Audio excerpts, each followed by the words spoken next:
여러분들은 가끔 여러분들이 돌아가실 때 생각하십니까?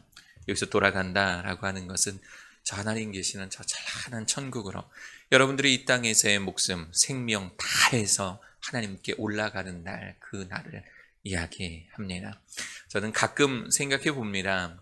물론 저 아직 나이가 어리고 살아갈 날이 창창하지만 혹시라도 내가 이제 안 좋은 일로 또는 예정된 어떤 일로 시한부 인생을 맞거나 아니면 이제 병상에 누워서 이제 곧 하늘나라로 부르심을 받게 될 그 날이 되었을 때, 그때 혹시 내 앞에 눈물을 흘리며 앉아있는 내 사랑하는 아들들, 그리고 내 사랑하는 아내에게 어떤 말을 해줄 수 있을까, 이런 생각을 종종 해봅니다. 여러분들은 어떠십니까?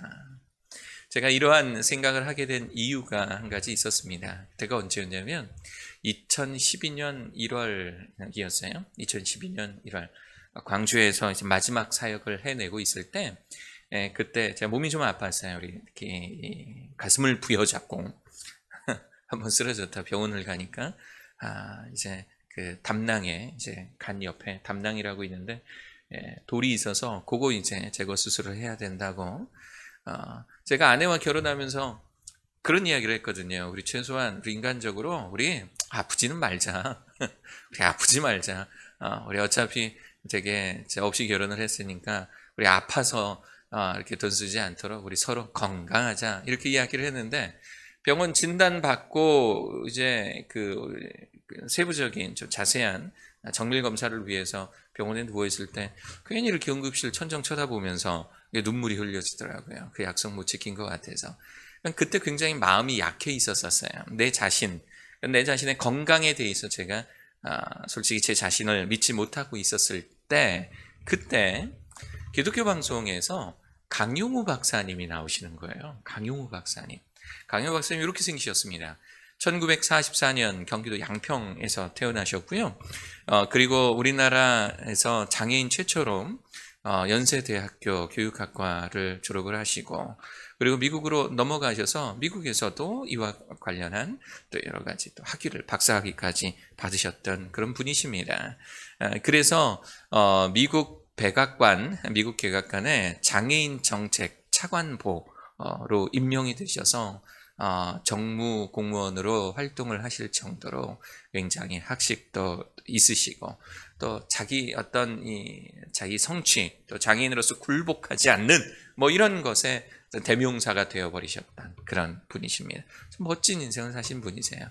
저 이분에 대해서 잘 모르다가 어둠을 비추는 한 쌍의 촛불이라는 책을 통해서 이분의 삶을 알게 되고, 좀 되게 멋진 분이다라고 생각했던 그 즈음에, 그러니까 그때가 이제 2000년대 초반 정도였어요.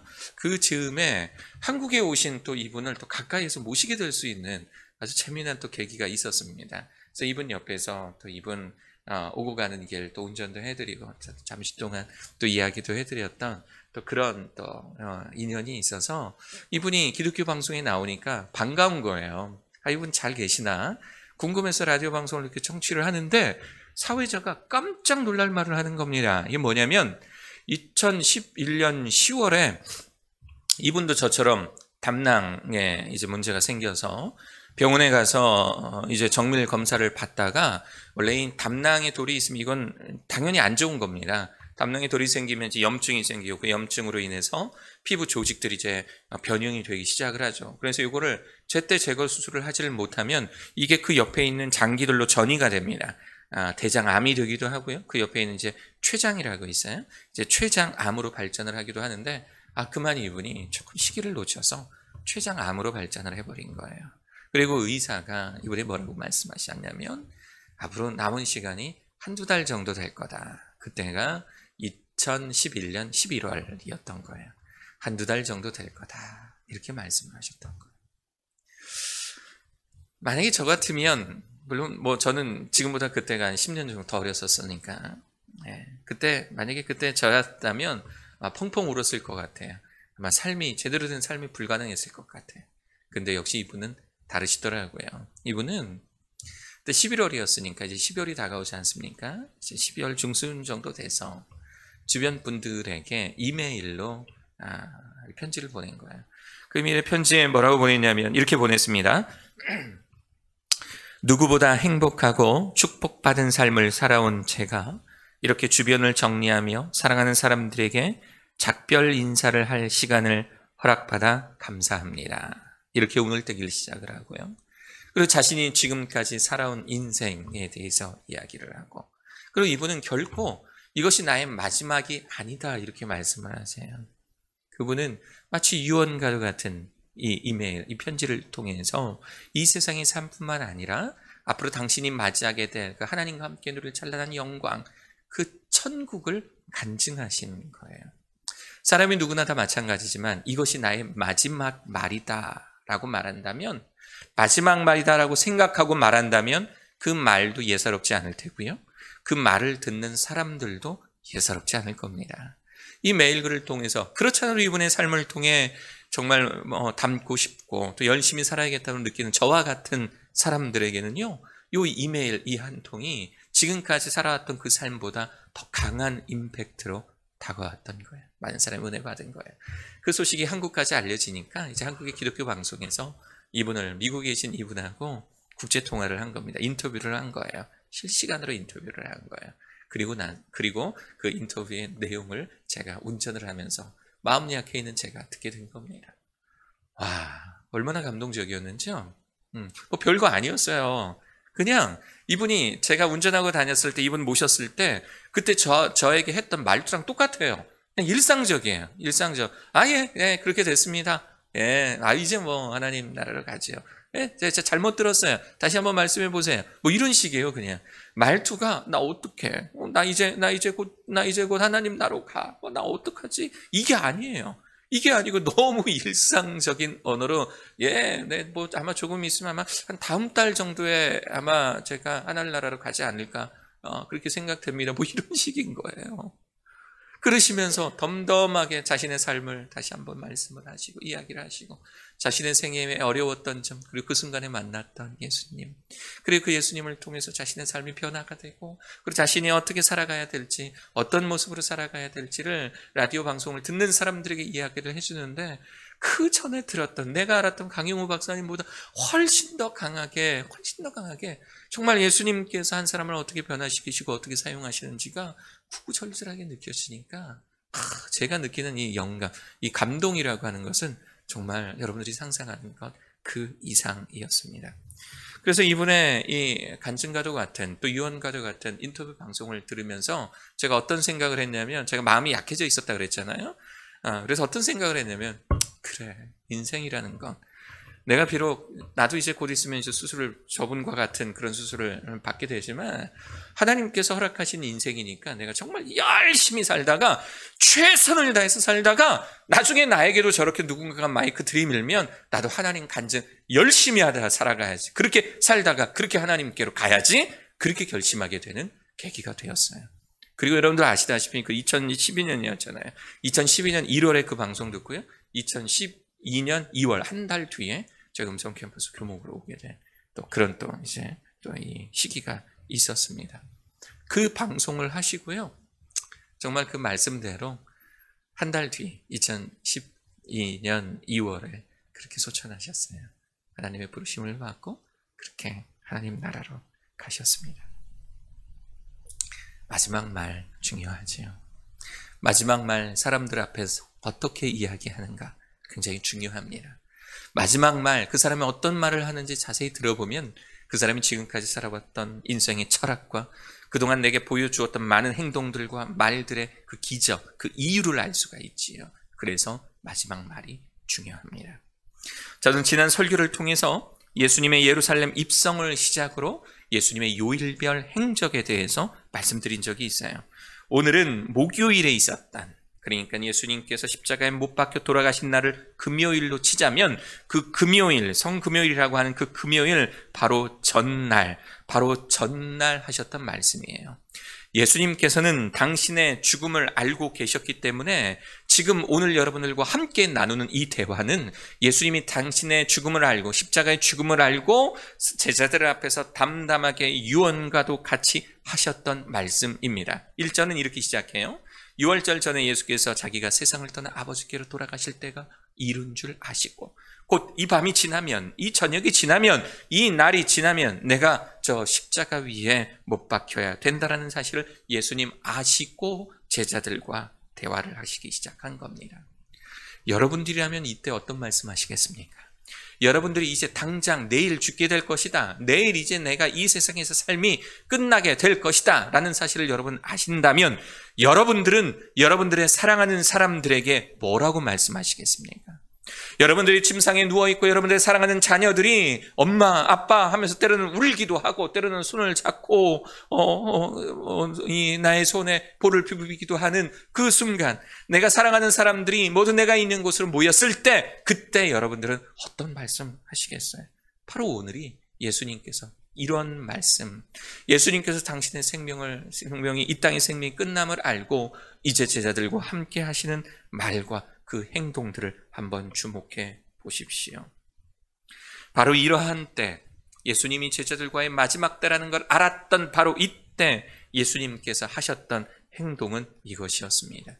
4절 5절, 저녁 잡수시던 자리에서 일어나 겉옷을 벗고 수건을 가져다가 허리에 두르시고 이에 대야를 물에 떠서 제자들의 발을 씻으시고 그 두르신 수건으로 닦기를 시작합니다.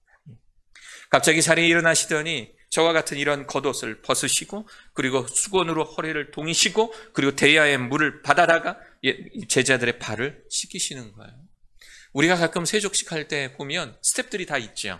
발을 씻기는 사람이 있으면 그런 스텝들이 뒤에서 아주 재빠르게 움직입니다. 그렇죠. 대야에 물을 막 떠오기도 하고 그리고 수건을 그 옆에 이렇게 준비하기도 하고. 근데 예수님 최초에 보여주셨던 이 세족식은요, 예수님 그렇게 하지 않으셨어요. 직접 수건을 준비하시고 그리고 직접 대야의 물을 받아다가 제자들의 발을 씻기고 있는 것입니다.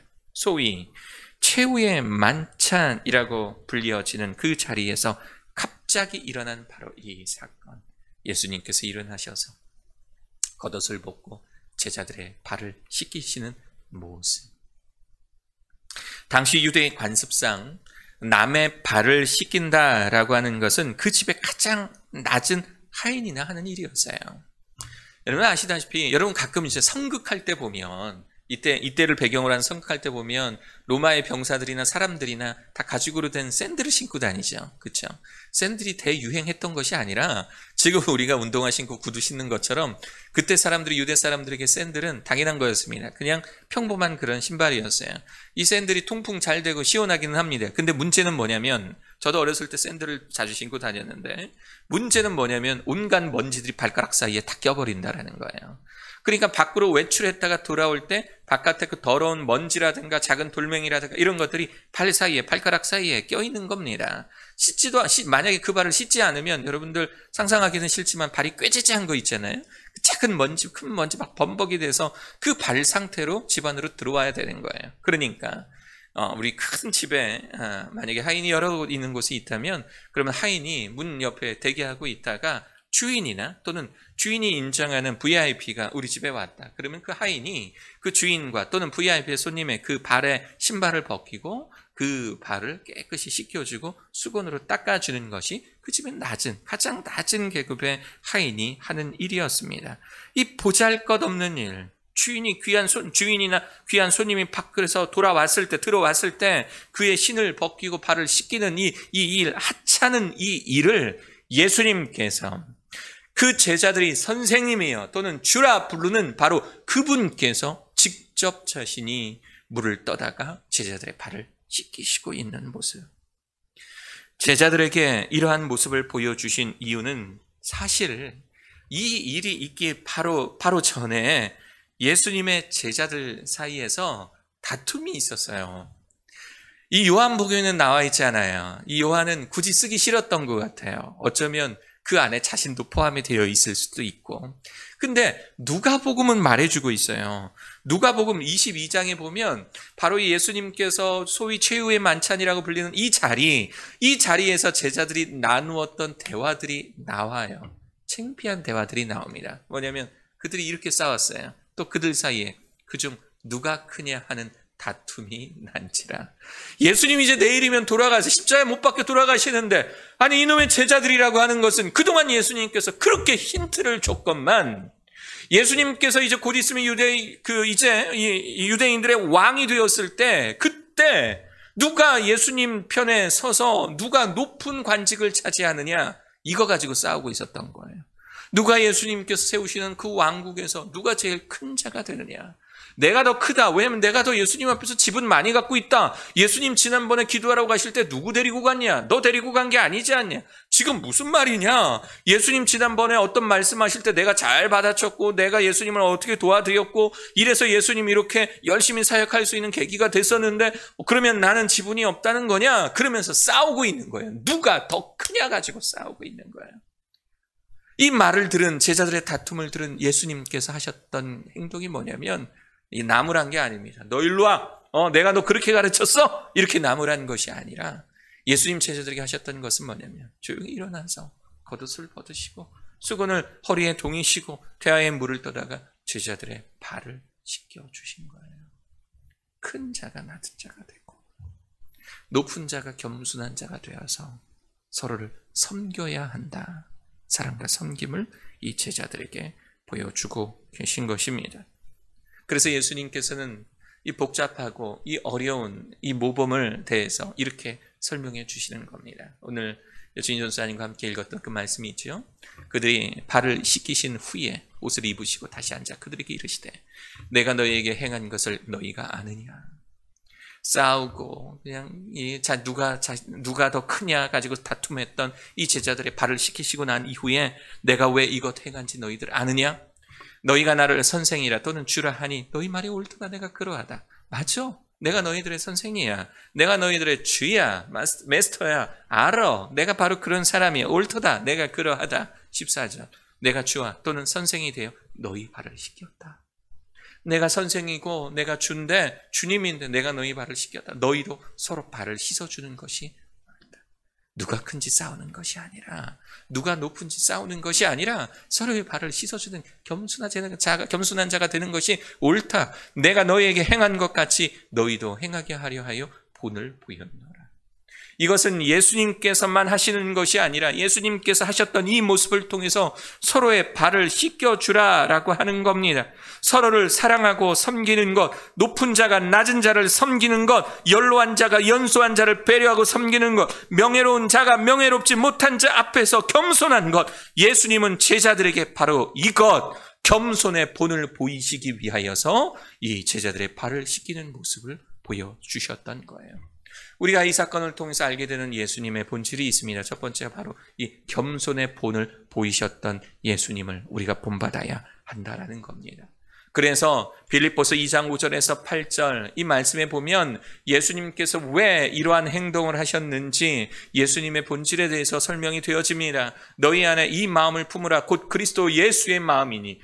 왜 예수님께서 제자들의 발을 씻기셨는지, 그 마음이 어디서 나오는지, 그는 근본 하나님의 본체시나 하나님과 동등됨을 취할 것으로 여기지 아니하시고 오히려 자기를 비워 종의 형체를 가지사 사람들과 같이 되셨고 사람의 모양으로 나타나 자기를 낮추시고 죽기까지 복종하셨으니 제자들의 발을 씻기심은 물론 그 몸을 희생하여 십자가에 못 박혀 죽으심이라. 못 박혀 죽으심으로 이 땅의 모든 인류가 그 피로 인하여서 구원받는 그 큰 역사, 십자가에서의 대역사가 그분의 희생과 섬김과 이 죄인들을 배려하는 그 마음으로부터 시작됐다는 것을 빌립보서에서도 우리들에게 이야기해 주고 있는 거예요.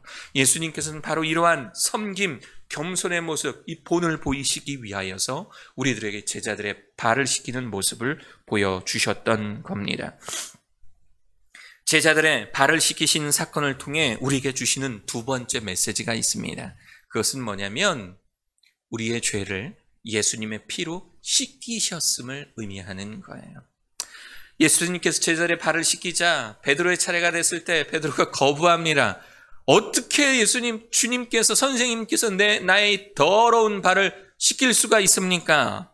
어떻게 이 더러운 발을 씻길 수가 있습니까? 그때 예수님께서 이렇게 말씀을 하시지요. 8절 베드로가 이르되 내 발을 절대 씻지 못하시되 예수께서 답하시되 내가 너를 씻어주지 아니하면 네가 나와 상관이 없느니라. 이것은요 단순히 발을 씻기는 문제가 아닙니다.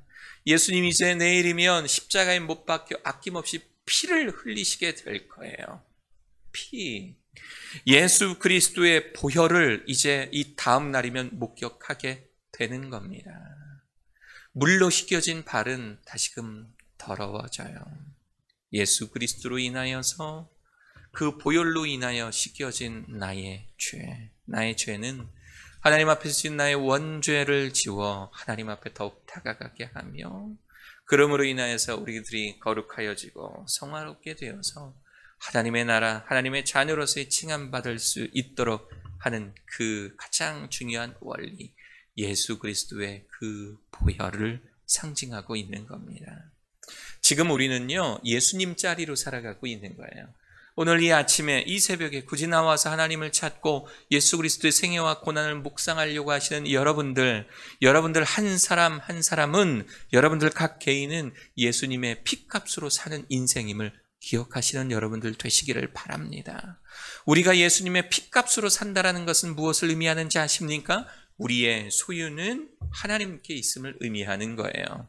예수 그리스도께서 나의 죄를 위하여 십자가에 못 박혀 돌아가시도록 하나님께서 그 예수 그리스도를 우리에게 내어주시고, 그러므로 그 예수 그리스도의 피값으로 사는 우리, 예수님 자리로 사는 우리들은 곧 하나님의 소유가 되어 이 땅 가운데서 하나님의 덕을 세우며 하나님께 영광되이 살아가는 그 역할이 우리들의 역할임을 기억해야 한다라는 것입니다.